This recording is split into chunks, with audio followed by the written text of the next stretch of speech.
Compréhension de l'oral. Il y a une discrimination à laquelle on ne pense pas immédiatement, et pourtant, elle semble extrêmement présente dans la société française, et notamment dans le monde du travail. Bonjour Marlène Rodriguez. Bonjour. Vous êtes docteur en sociolinguistique et vous avez enquêté dans votre thèse sur l'importance donnée à l'orthographe dans le monde du travail. Une importance extrême pour ne pas dire exagérée. Oui, en effet, je me suis rendu compte que même dans les professions où la correction de l'écrit n'a pas une grande importance, a priori, on juge souvent de la qualité d'un travail à son orthographe. Et par conséquent, celles et ceux qui maîtrisent bien l'orthographe du français sont jugés plus sérieux, voire plus intelligents que celles et ceux qui ne la maîtrisent pas. Alors que ça n'a évidemment rien à voir. Ce n'est pas parce que vous faites des erreurs d'orthographe que vous n'êtes pas compétent dans votre métier. On peut être un excellent professionnel et faire des fautes.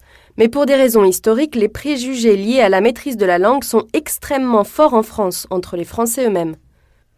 On aurait donc tendance à juger les compétences professionnelles de quelqu'un sur la seule base de son orthographe ? Oui, notamment lors du recrutement. Donc les gens qui cherchent un emploi doivent faire très attention parce qu'une candidature avec des erreurs a 3 fois plus de chances de finir à la poubelle qu'une candidature sans erreur.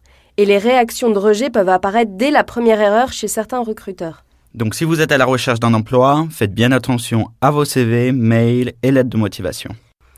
Si vous pouvez, faites relire votre dossier à des gens de votre entourage, famille, voisins, amis, professeurs ou de Pôle emploi, si possible par 2 ou 3 personnes différentes. C'est vraiment un critère de discrimination. Et pourtant, il semblerait qu'on soit plus tolérant depuis qu'on écrit des textos et qu'on fait tous des tas d'erreurs. C'est vrai que dans les relations personnelles, informelles, comme les claviers et les correcteurs orthographiques augmentent le nombre d'erreurs, même des professeurs d'université et des éditeurs font des fautes d'orthographe. Mais les préjugés orthographiques restent encore très présents dans le monde du travail.